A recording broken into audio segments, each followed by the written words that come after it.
Second world war में लाखों कैदियों को टॉर्चर सेल में डाल दिया गया था। वहाँ उन्हें बुरी तरह टॉर्चर किया जाता था। उन्हें वहाँ फिजिकल और इमोशनल दोनों तरह से टॉर्चर से गुजरना पड़ता था। उन्हें अकेलेपन से भी गुजरना पड़ता था। कैदियों के सामने उनके दोस्तों की मौत हो जाया करती थी। उन्हें अपने दोस्तों और रिश्तेदारों को मरता हुआ देखना पड़ता था। ऐसे में कैदियों को ये लगने लगा था कि उनका भी मरना अब पक्का है। ये सब देखकर कैदी इमोशनली बहुत डिस्टर्ब हो जाते थे, बर्दाश्त नहीं कर पाते थे और वो सदमे से ही मर जाते थे। सेकेंड वर्ल्ड वॉर में कैदियों को रखने के लिए कई कैंप्स बनाए गए थे। उन्हीं कैंप्स में से एक कैंप में बंद थे psychologist doctor Victor Frankl. Victor उन कैंप्स में 3 साल तक रहे। उन कैंप्स में उन्होंने जो भी देखा, जो भी एक्सपीरियंस किया, जो भी टॉर्चर सहे, किसी को मालूम नहीं था कि वो इसके बारे में एक किताब लिख देंगे। उस किताब की करोड़ों कॉपीज बिक जाएंगी और कई भाषाओं में वो किताब ट्रांसलेट हो जाएगी। उन्होंने किताब लिखी जिसका नाम था मैन सर्च फॉर मीनिंग। अभी जो कोरोना क्राइसिस चल रही है, आप घरों में बंद हो, बोर हो रहे हो, अच्छा नहीं लग रहा है, तकलीफ हो रही है, तो आप अपनी इस तकलीफ को जरा इन टॉर्चर सेल्स के फोटोज से एक बार कंपेयर जरूर करना। इससे मुझे पक्का यकीन है कि आपको अंदाजा हो जाएगा कि हमारी तकलीफ इन टॉर्चर सेल्स की तकलीफ के मुकाबले कुछ भी नहीं है।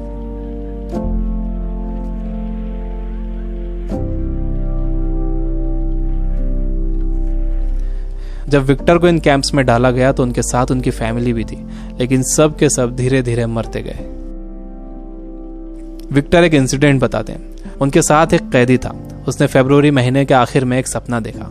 उसने विक्टर को बताया कि कल रात उसने एक सपना देखा था। सपने में एक आवाज गूंजी कि मुझसे जो पूछना है पूछो। तो मैंने उससे पूछा कि हम इस कैंप से बाहर कब निकलेंगे। तो उस आवाज ने कहा कि 30 मार्च को तुम लोग बाहर निकल जाओगे। इस सपने के बाद उस कैदी को पूरा यकीन हो गया था कि वो 30 मार्च को रिहा हो जाएगा। मार्च का महीना शुरू हो गया। वो एक एक दिन गिन रहा था। धीरे धीरे दिन निकलते गए। जब मार्च का महीना खत्म होने आया तो उस कैदी को यह दिखने लगा कि वो रिहा नहीं हो सकेगा। 29 मार्च को वो बीमार पड़ गया और 30 मार्च को वो मर गया। ऊपरी तौर पर तो ये लग रहा था कि उस कैदी को कोई बीमारी हुई है जिससे वो मर गया, लेकिन विक्टर जानते थे कि वो कैदी किसी बीमारी से नहीं मरा था, बल्कि नाउम्मीदी से मरा था। उसके मरने की वजह थी उम्मीद का खत्म हो जाना, होप का खत्म हो जाना। Biggest lesson of this book, इंसान को तकलीफें नहीं मारती हैं, इंसान को धोखा नहीं मारता है, इंसान को चैलेंजेस नहीं मारते हैं, इंसान को नाउम्मीदी मार देती है। जिस इंसान के अंदर आने वाले कल की कोई उम्मीद नहीं होती, कोई ख्वाब नहीं होता, वो इंसान भी नहीं रहता। विक्टर ने गौर किया कि कैंप में ज्यादातर मौतें क्रिसमस और न्यू ईयर के बीच में हुई थी, क्योंकि लोगों को उम्मीद थी कि क्रिसमस आ रहा है, न्यू ईयर आ रहा है, हमें रिहा कर दिया जाएगा। लेकिन जब ऐसा नहीं हुआ तो उनकी उम्मीदें टूटी और वो मर गए। जब भी किसी इंसान की उम्मीदें खत्म होती हैं तो उसका इम्यून सिस्टम कमजोर हो जाता है, और जब किसी का इम्यून सिस्टम कमजोर हो जाता है तो वो किसी भी छोटी मोटी बीमारी से मर सकता है।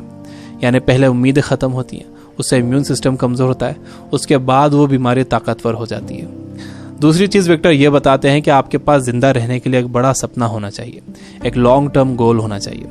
जिसके पास आने वाले कल के लिए बहुत बड़ा ख्वाब है, उसके लिए आज की तकलीफें, आज की प्रॉब्लम्स बहुत छोटी होती हैं।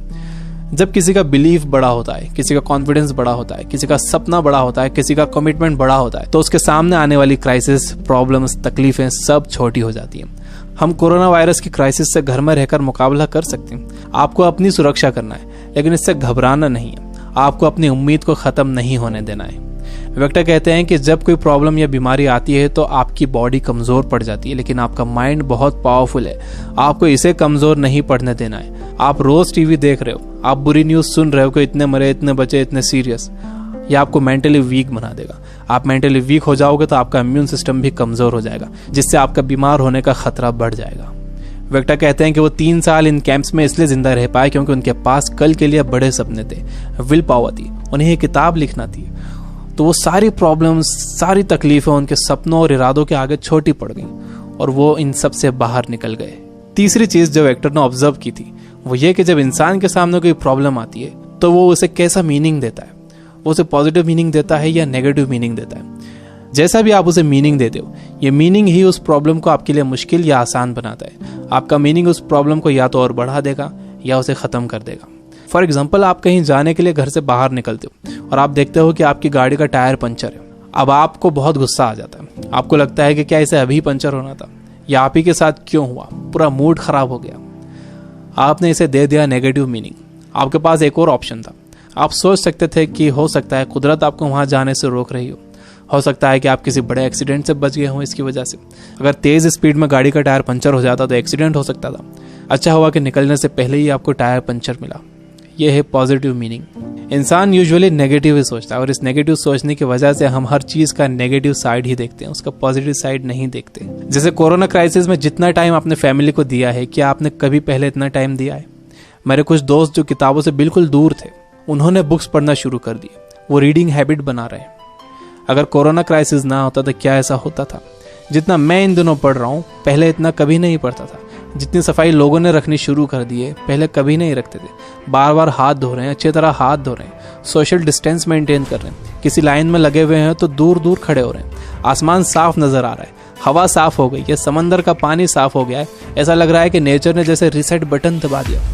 हमें ये पॉजिटिव साइड्स भी सोचना चाहिए। जब तक आपके पास नेगेटिव मीनिंग है, आप उस क्राइसिस से डील नहीं कर सकते।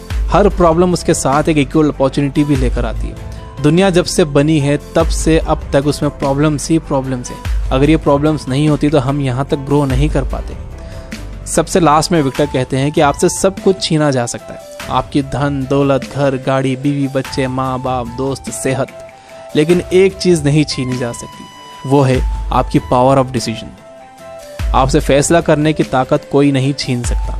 अगर आप सिचुएशन से घबराकर फैसला करते हो तो वो सिचुएशन आप पर हावी हो जाएगी, लेकिन अगर आप सिचुएशन के हिसाब से खुद को बेहतर बनाते हो और डिसीजन खुद लेते हो तो आपकी ज़िंदगी बदल जाएगी। दुनिया में इससे पहले भी कई बीमारियां आई हैं जिससे करोड़ों लोगों की मौत हुई है। उसकी वजह ये थी कि लोग अवेयर नहीं थे, उनके पास इन्फॉर्मेशन नहीं थी, इन्फॉर्मेशन लेट पहुंचती थी, बीमारी से डील करने के साधन नहीं थे।